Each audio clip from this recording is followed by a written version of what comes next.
This week on Common Sense. This week, Governor Raimondo launched a new school building initiative within state government. With much fanfare, she announced that $20 million had been found in this year's budget to endow the new school building authority with ready cash. The trouble is, that means she can start work on between 0.5% and 2.5% of the deficient schools within Rhode Island. Are you kidding me? It's true. Let's do the numbers. Traditionally, the state has offered matching funds to municipalities in order to facilitate the renovation and construction of public schools. In the past, the state's piece of the final tab was between 1/3 and 1/2. Even if the state covers only 20% of construction costs under this new program, that means cities and towns already in deficit will have to raise some $80 million new dollars from their property tax bases in order to participate. Not likely. So the money will go to the least needy towns. Today, it is reasonable to estimate that a school for 800 or so students will cost $50 million or more just for construction.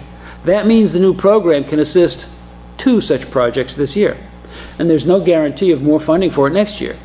There are 278 public school buildings in the Ocean State, so that means well less than 1% of them can be replaced. Renovation projects could stretch the money to more communities, of course, but even at a 20% copay, the state would only be able to do 10 or 12 of them before the money ran out. Listen, kudos to the governor for highlighting the problem. This SBA program will not solve it, however. The only thing that will is sustained economic growth.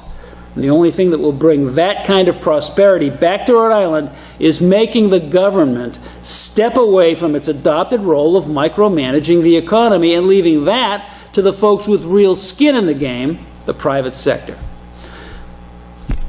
That means no Brookings Institute, no Rhode Island Roadmap RI, no social engineering, no mandates for higher than market price spending, and no remorse when the entrepreneurs make a profit, because that means more Rhode Islanders will suddenly be paying more taxes, and efforts like this SBA can start to expect effective funding. Now, do you think that's about to happen? Are you kidding me? Join us on Verizon Channel 34 or Cox Channel 15. Saturdays at 4 p.m. and Sunday at 10 a.m. Find us on Facebook at Common Sense and on Twitter at CommonSenseRI.